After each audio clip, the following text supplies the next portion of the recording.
Assalamualaikum warahmatullahi wabarakatuh.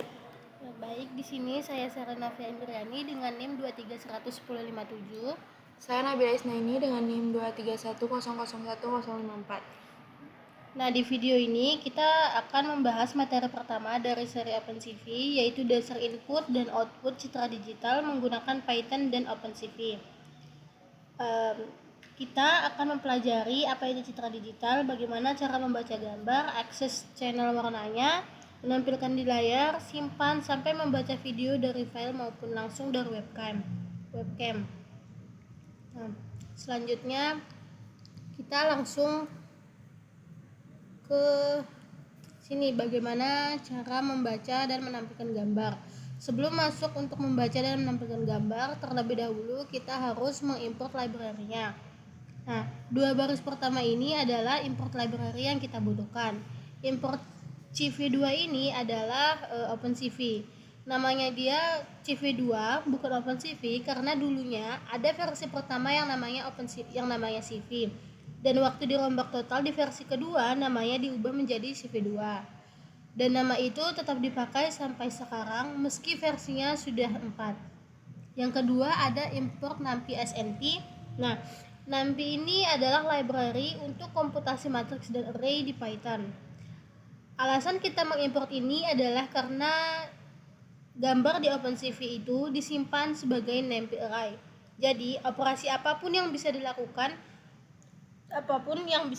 NumPy ke array bisa kita lakukan juga ke gambar. Nah, di sini langsung kita eksekusi. Masih mengkoneksi dengan kernel. Ini masih loading. Kalau sudah muncul tanda seperti ini, maka ini sukses dijalankan. Berarti kita sudah berhasil mengimpor CV2 dan juga NumPy SNP. Kemudian baris yang ini itu untuk mengecek versi OpenCV kita. Outputnya nanti itu akan seperti ini. Nah, ini itu adalah angka yang mana menunjukkan versi dari CV2 yang kita gunakan. Kemudian bagian yang ini digunakan untuk membaca gambar. Fungsi yang pertama yang kita gunakan dan yang paling sering digunakan adalah cv2.mread.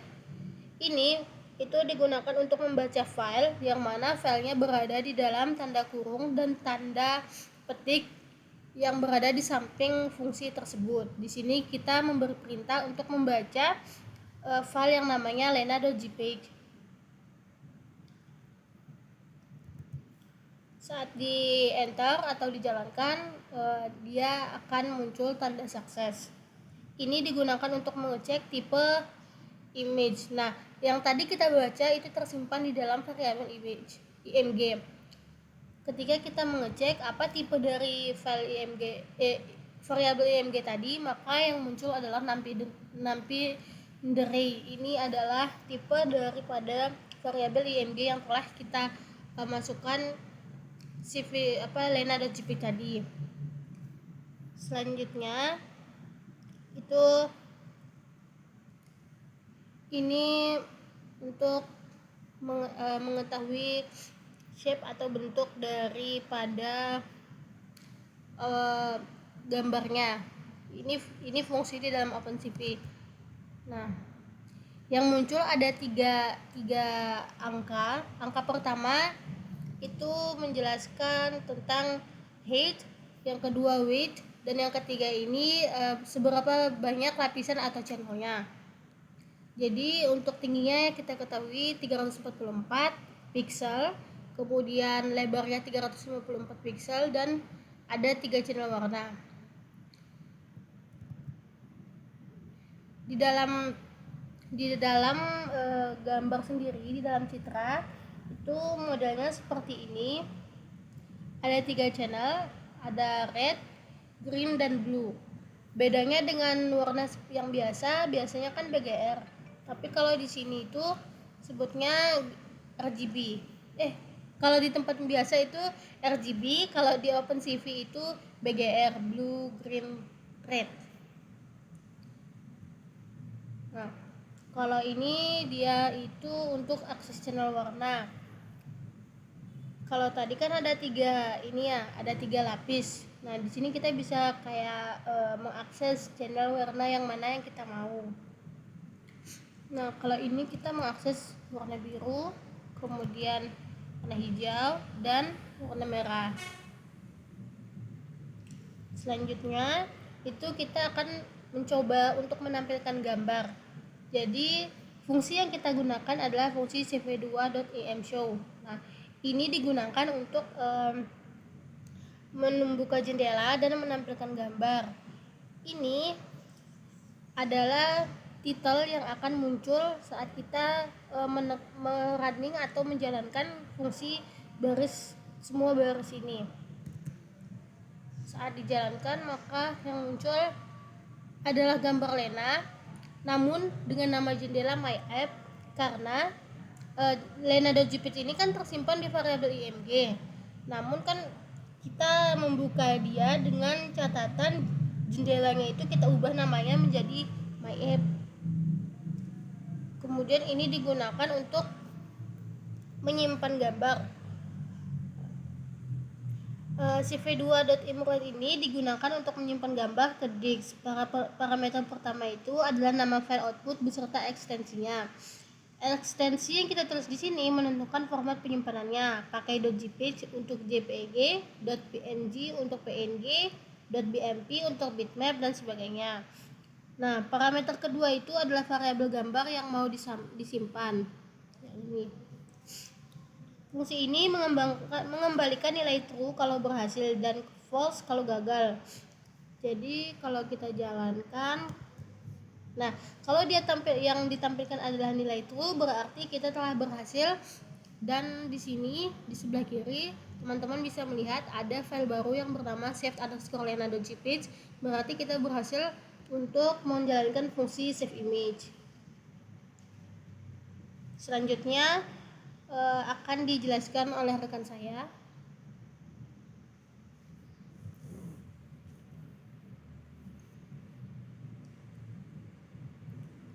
Sekarang itu bagian dari gambar statis ke video.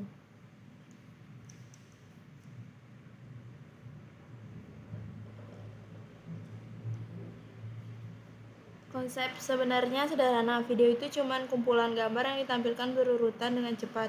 OpenCV membaca satu frame dalam sebuah loop. Baris pertama, cv2.videoCapture dengan nama file video. Ini membuka file video dan membuat objek cap si pembaca video. Di sini kita baca file video.mp4. Lalu kita buat loop while yang jalan sebagai cap.isOpened bernilai true, artinya selama video masih bisa dibaca. Di dalam loop, cap.read membaca satu frame. Fungsi ini mengembalikan dua nilai, read yang berisi true atau false, tergantung berhasil atau tidak, dan frame yang berisi gambar frame tersebut. If not read break, kalau read-nya false, artinya video sudah habis atau ada error. Kita keluar dari loop.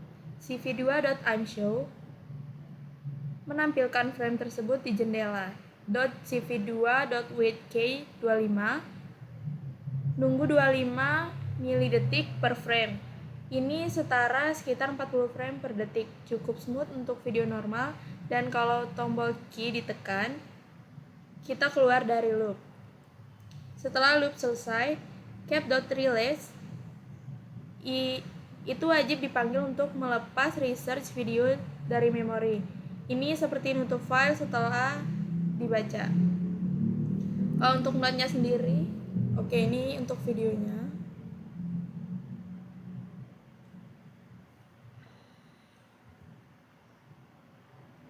Selanjutnya, capture foto dari kamera webcam.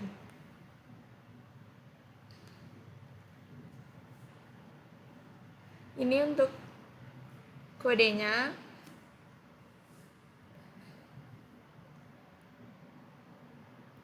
Sekarang kita ganti sumbernya dari file video ke webcam langsung. Perbedaannya cuma satu, di dalam video capture kita ganti nama file dengan angka, yaitu angka 0. Angka 0 itu adalah indeks kamera.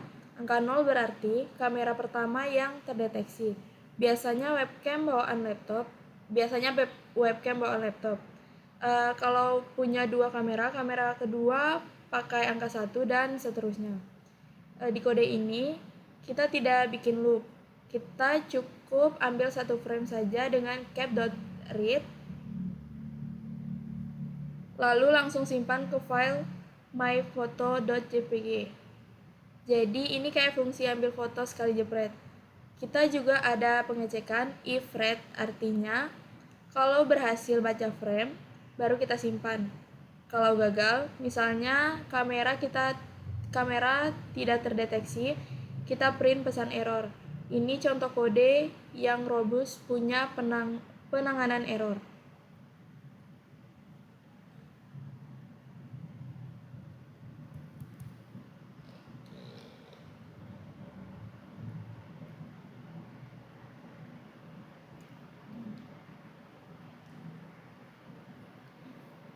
Selanjutnya live video dari webcam.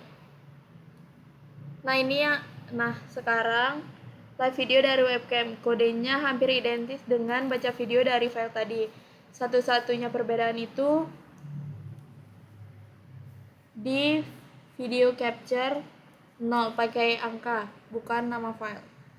Loop while akan terus berjalan dan terus membaca frame dari webcam secara real time. Setiap frame ditampilkan di jendela dan kita tunggu 25 ms sebelum baca frame berikutnya. Untuk menghentikannya, tekan tombol Q di keyboard.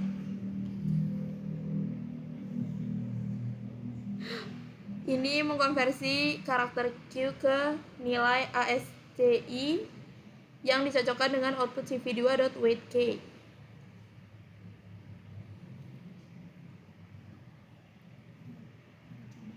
Kita coba untuk jalankan.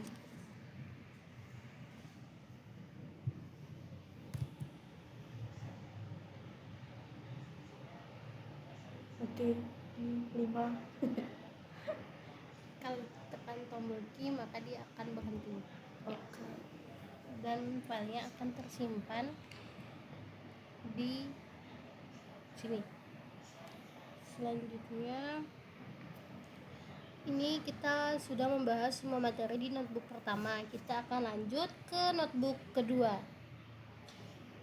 Oke, selanjutnya kali ini kita masuk ke part 2, yaitu 2 teknik manipulasi gambar yang sangat sering dipakai di dunia computer vision, yaitu image crop dan image resize.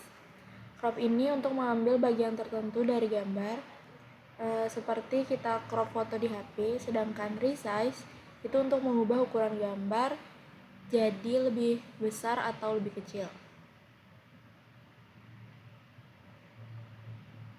Kita langsung masuk ke codingannya. Mungkin import cv2 itu untuk import library. Oke. Selanjutnya kita masuk ke bagian baca gambar dan cek ukuran. Oke, output image.shape ini adalah ukuran gambar.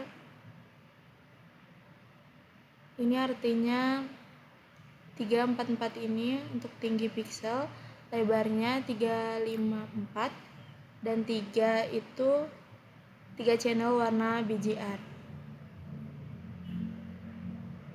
Kita baca dulu gambar lena.jpg dan langsung cek ukuran pakai image shape. Ini penting biar kita tahu batas maksimal nilai koordinat yang kita pakai saat crop. Kita lanjut ke bagian selanjutnya, crop gambar dasar dengan koordinat tetap.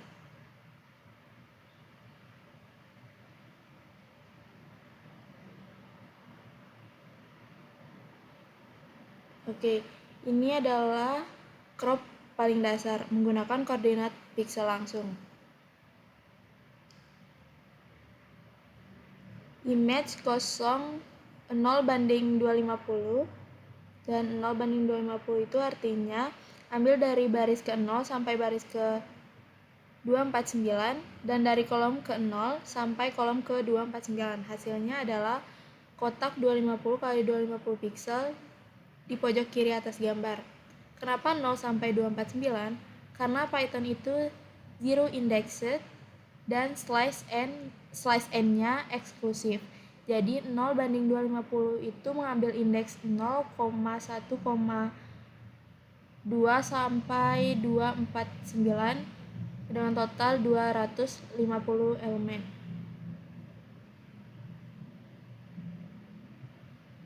Selanjutnya ini kita jalankan sel selanjutnya.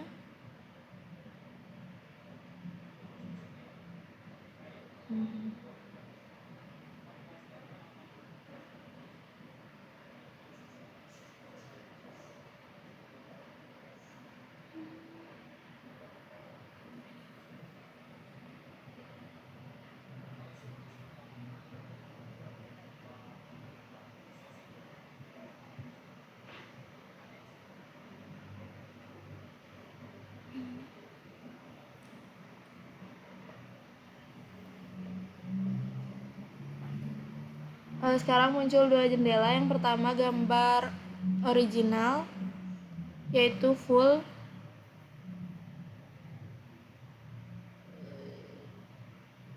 Yang kedua itu cropnya, isinya bagian pojok kiri atas dari gambar asli. Ini untuk crop dan ini untuk originalnya.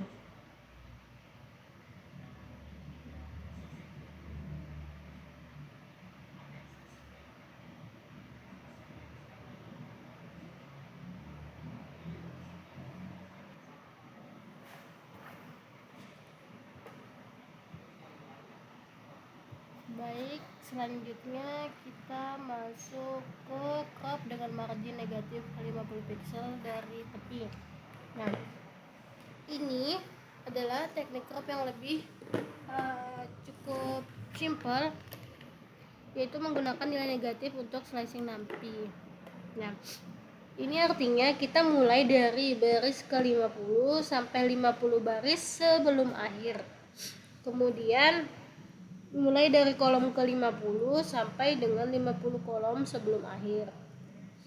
Jadi kalau misalnya contohnya gambarnya 512 kali 512, hasilnya itu setara kayak image 50:462, yang artinya gambar berukuran 412 kali 412 pixel dengan margin 50 pixel di keempat sisi. Kita contohkan, kita coba running. Kalau sudah muncul tanda seperti ini berarti dia sukses untuk dijalankan. Selanjutnya ini itu digunakan untuk menunjukkan hasilnya. Nah, ini adalah gambar yang tadi kita potong 50%. Tekan Q untuk tutup. Q. Selanjutnya ini sama tapi marginnya beda. Kalau yang tadi 50%, yang ini 25%.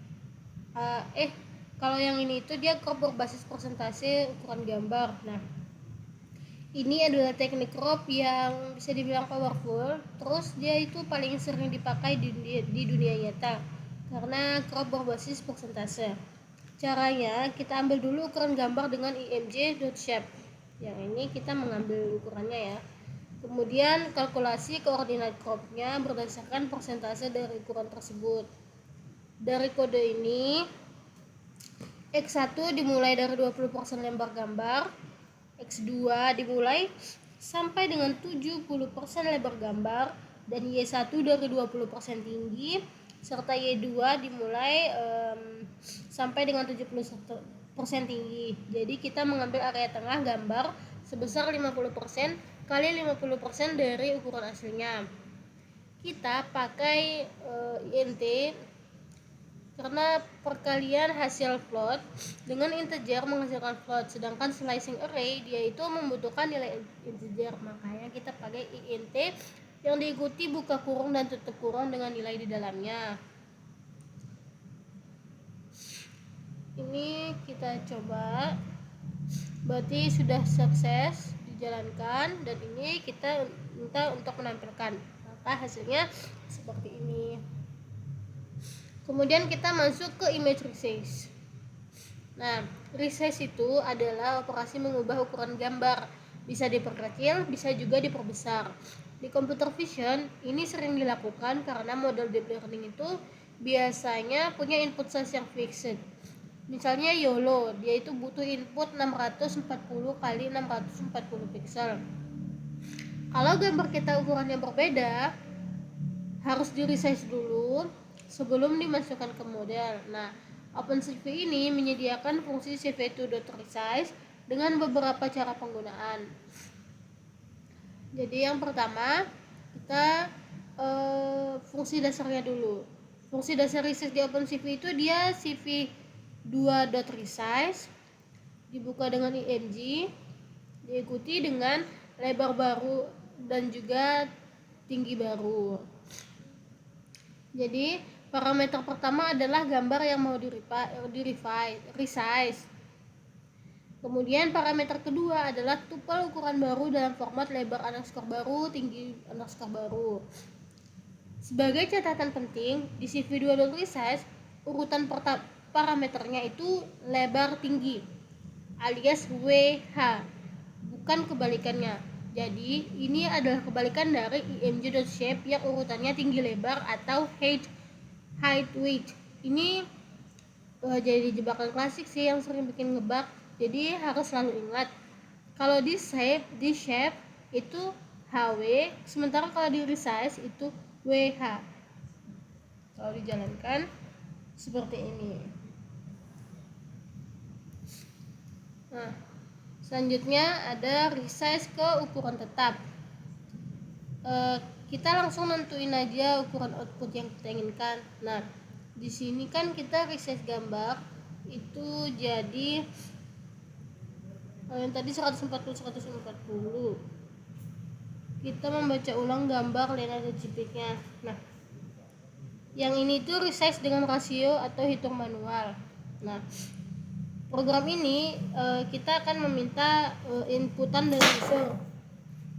Kita memasukkan angka antara 0 sampai dengan 1.0.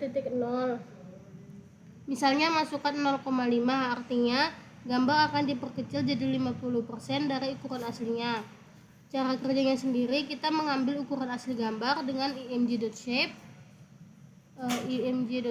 yang ini, lalu kalikan tinggi dan lebar dengan rasio yang diinput. Hasilnya adalah ukuran baru yang proporsional, jadi gambar tidak akan gepeng karena rasio aspeknya tetap terjaga.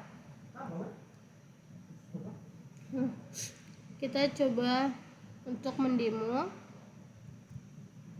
Baru di sini kita masukkan rasio resize-nya. Contohnya kita masukkan 0,5.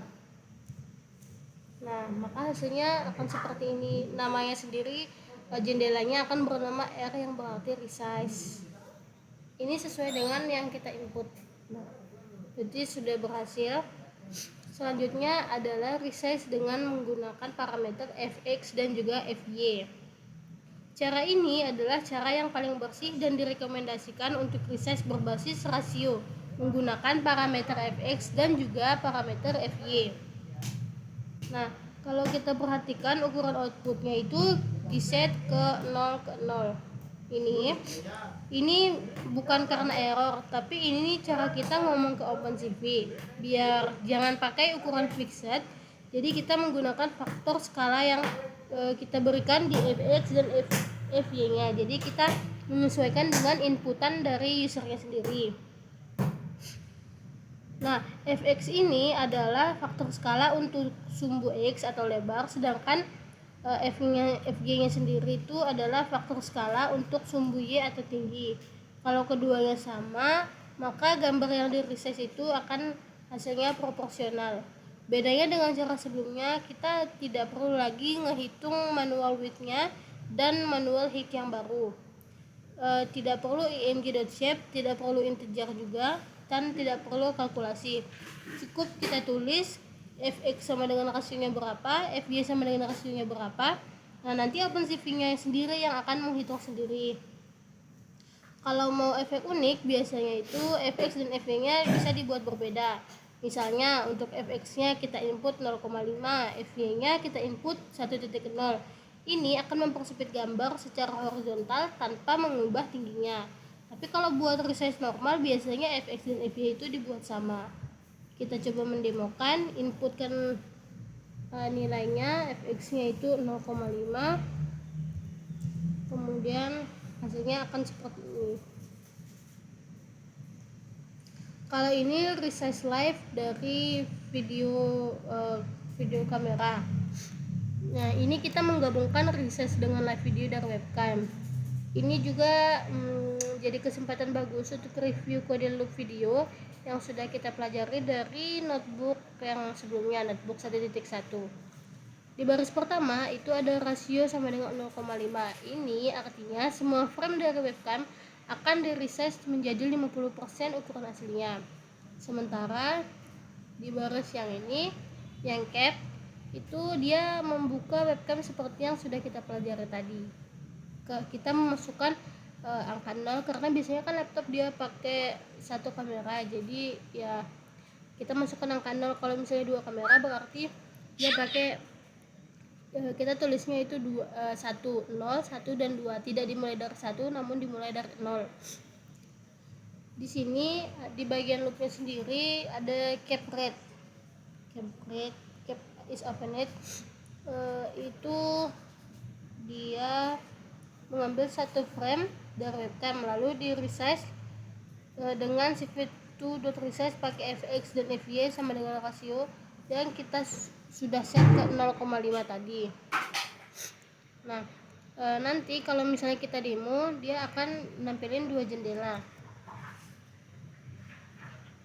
Ini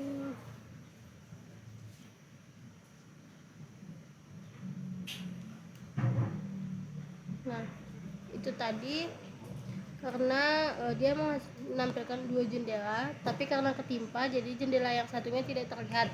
Ada frame yang original dan ada resize yang sudah diperkecil. Ini supaya kita bisa langsung bandingkan perbedaannya secara real time. Nah, loop itu akan terus berjalan dan memproses setiap frame sampai tombol key ditekan. Lalu ke release-nya itu dan destroy all windows itu untuk bersih-bersih. Dua jendela akan muncul bersamaan tadi itu, dia satu ukuran penuh dari webcam, satu lagi versi yang sudah diperkecil 50%. Kalau misalnya frame rate-nya terasa lambat atau lag, kita bisa coba untuk kecilkan rasio, misalnya 0,3 atau 0,25. Semakin kecil gambar, maka semakin kecil pula komputasinya.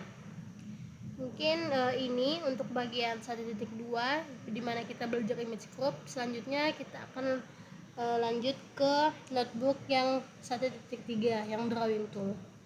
Di sini kita masuk ke part 3 yaitu terkait drawing tool. Nah, kalau di part pertama tadi kita belajar cara membaca dan menampilkan gambar.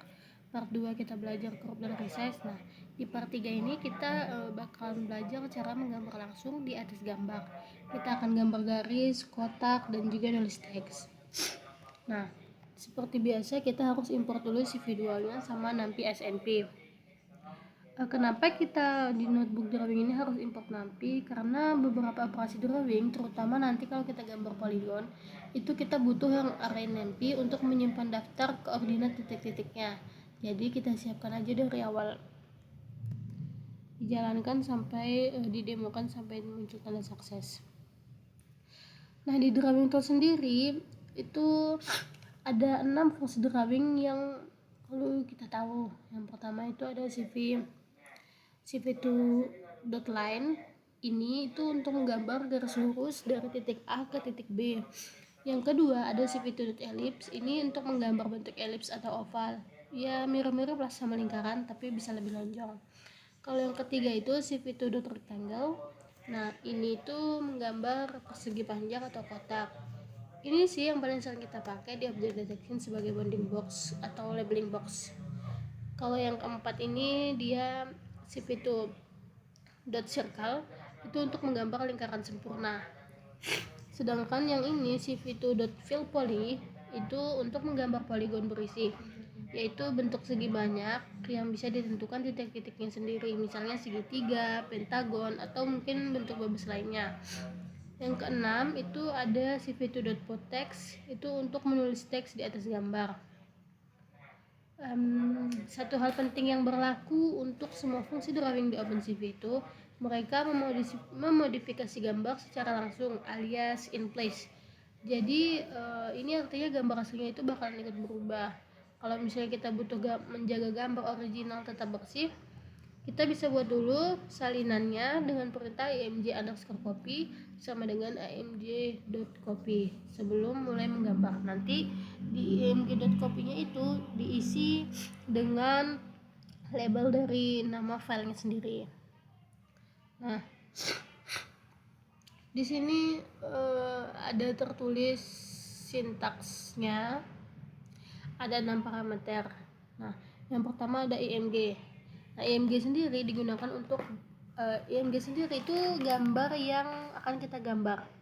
Misalnya gambar yang akan digambari. Gambar ini nanti yang langsung dimodifikasi. Jadi gambar sebelumnya langsung ditempa dengan teks, dengan apa yang mau kita buat di atas gambar tersebut. Nah, X0Y0. Nah, ini merupakan titik awal garis format tuple isi dengan koordinat kolom baris alias XY.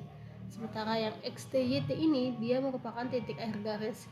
Sama juga formatnya, koordinatnya XY di pojok kedua. BGR ini warna garis dalam format BGR. Yang harus diingat ini bukan RGB, jadi ada 3 angka 0 sampai 255 untuk blue, green, dan juga red.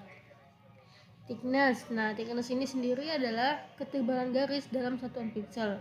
Semakin besar angkanya, maka semakin tebal garisnya. Line type atau tipe rendering garis ada 4 pilihan. Yang pertama cv2.fillet, ini berarti kita membuat garis terisi penuh. cv2 line underscore 4 berarti kita membuat garis kasar, sudut kotak, atau 4 garis yang terhubung. cv2.line underscore 8 berarti kita membuat garis standar atau 8 yang terkoneksi, 8 garis terkoneksi. cv2.line underscore AA yang ini yaitu anti-aliased atau garis paling halus dan smooth. Ini yang paling direkomendasikan. Jadi tipe line underscore AA ini artinya anti-aliased, di mana teknik ini dia itu akan menghaluskan tepi garis dengan mencampurkan warna pixel di tepi garis secara gradual. Jadi garis diagonalnya itu tidak terlihat bergerigi. Ini contohnya, ada ilustrasi gambarnya. Ini ngasih tahu kita secara visual gimana titik awal X0Y0 ini dan titik akhir XTYT-nya ini menentukan posisi dan arah garis. Kalau diperhatikan secara rinci, garisnya ini terlihat bergerigi karena dia tidak menggunakan tipe line underscore AA atau anti-aliased line. Selanjutnya kita akan membuat label singkat drawline. Di sini kita akan membahas tentang label pendek drawline itu sebagai penanda bahwa shell code di bawahnya adalah praktik menggambar garis. Nah, di sini baris pertama yang ini itu digunakan untuk membaca gambar lena seperti biasa. Gambar ini yang akan kita gambar garisnya. Nah, lalu kita akan menggambar garis pertama. Kita bisa memperhatikan polanya. Hasilnya ini nanti dia simpan ke variabel ing yang sama. Ini dikarenakan cv2.line ini memodifikasi gambar in place sekaligus mengembalikan referensi ke gambar tersebut. Jadi kita bisa terus chain seperti ini untuk menggambar banyak elemen di atas gambar yang sama.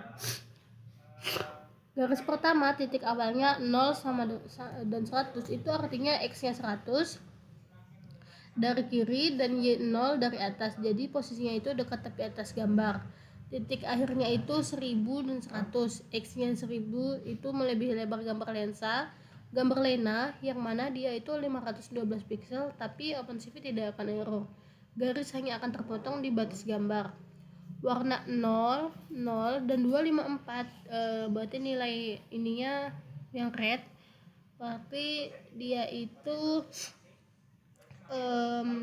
warnanya hampir merah penuh. Kenapa? Karena yang untuk blue dan greennya itu kan sama-sama 0, tapi rednya 254. Kalau warna merah penuh maka di sini angkanya itu 255. Ketebalan pixelnya sendiri 3 dan dia menggunakan line underscore AA, maka hasilnya nanti dia garisnya tidak bergerigi. Garis kedua juga sama dari titik 0200 ke 100.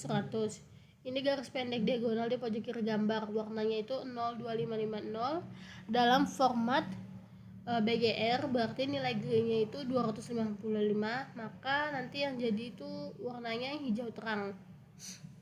Yang lainnya juga sama, dia tebalnya 3, dia pakai sif itu line underscore AA.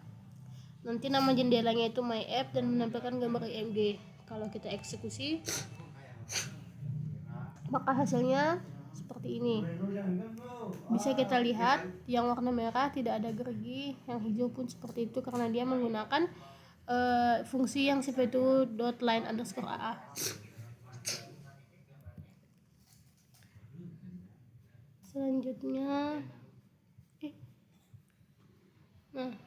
Selanjutnya itu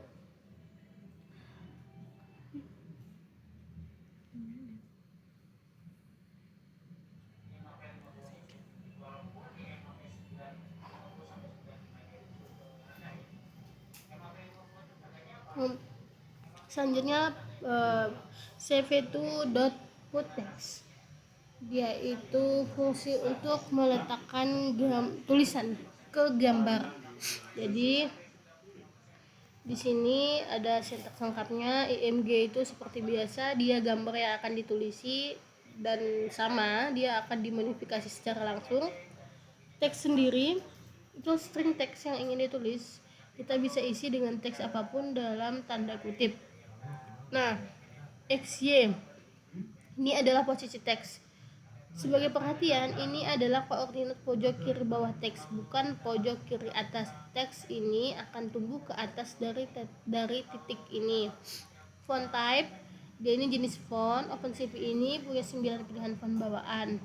Ada font Hershey Simplex, Plain, Duplex, Complex, Triplex, Complex Small, Script Simplex, Script Complex, dan juga Italic. Font scale ini adalah skala ukuran font. Nah, ya, font scale itu skala ukuran font. Float misalnya 0,5 itu kecil, 1 normal, 2 itu besar. Bisa disesuaikan dengan ukuran gambar. BGR sendiri itu warna teks dalam format BGR, blue, green, dan red. Thickness seperti biasa, dia ketebalan stroke huruf dalam pixel. Semakin besar angkanya maka semakin tebal dan juga bold. Line underscore type, dia itu tipe rendering. Misalnya kalau kita pakai save to line AA untuk teks yang halus dan tidak bergerigi. Ada juga lisasi draw text.png di notebook. Nah, itu nanti anchor point teksnya ada di pojok kiri bawah yang membedakannya dari rectangle yang anchornya di pojok kiri atas.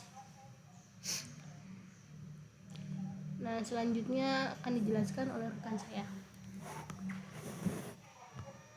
Baik, selanjutnya di sini tuh kita bakal nulis teks hello di atas gambar Rena. Baris pertama itu kayak biasa, ini membaca gambar Rena. Lalu kita panggil cv2.putText dengan parameter berikut. Parameter pertama itu image atau gambar yang ditulis. Parameter kedua hello world. Ini string teks yang akan muncul di gambar, bisa diganti teks apapun. Parameter ketiga itu 50,50. Ini posisi anchor teks, X sama dengan 50 dari kiri dan Y sama dengan 50 dari atas. Ini tuh adalah pojok kiri bawah teks. Jadi teks akan muncul dengan bagian bawah huruf berada di Y sama dengan 50 dan teks tumbuh ke atas dari sana dengan font underscore scale sama dengan 2. Tinggi hurufnya kira-kira 40 sampai 50 pixel ke atas dari Y sama dengan 50. Selanjutnya parameter keempat, cv2.font_hele_simple. Jenis font sans serif yang bersih dan mudah dibaca ini pilihan paling standar buat anotasi di computer vision. Parameter kelima, ini font underscore scale, ukuran fontnya 2 kali ukuran normal, cukup besar untuk terlihat jelas. Parameter keenam itu 255,0,0. Warna dalam BGR, B sama dengan 255, G sama dengan 0, R sama dengan 0. Jadi ini warna biru, bukan merah. Walaupun biasanya kita kira 255 di depan itu merah. Ingat, ini tuh bukan RGB tapi BGR. Parameter ketujuh itu ada ini 2, thickness ketebalan stroke huruf 2 pixel. Dan parameter ke-8 itu cv2.line_aa, anti-aliased supaya teks kelihatan halus dan tidak bergerigi. Kita coba jalankan. Nah, ini untuk teksnya tadi kan berwarna biru.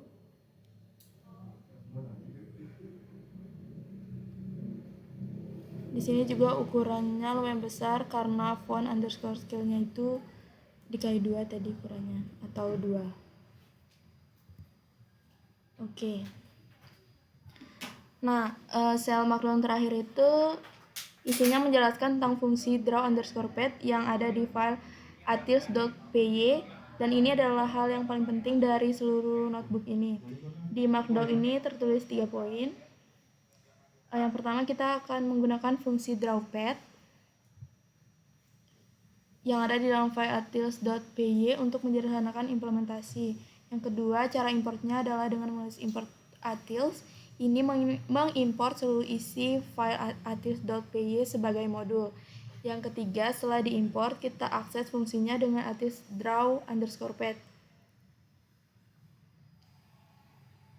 Yang menjadi pertanyaan itu, apa itu atils itu ditulis? Nah, file Python terpisah yang sudah disiapkan di folder yang sama dengan notebook ini. Di dalamnya ada fungsi draw_pad yang dibuat khusus untuk menggabungkan cv2.rectangle dan cv2.putText menjadi satu fungsi yang lebih mudah dipanggil. Oke, ini untuk kodenya. Ini tuh sel terakhir sekaligus yang paling relevan dengan object detection. Baris pertama itu import atils. Ini mengimport file utils.py. Pastikan file ini ada di folder yang sama dengan notebook. Kalau tidak ada, Python akan error atau modul not found error.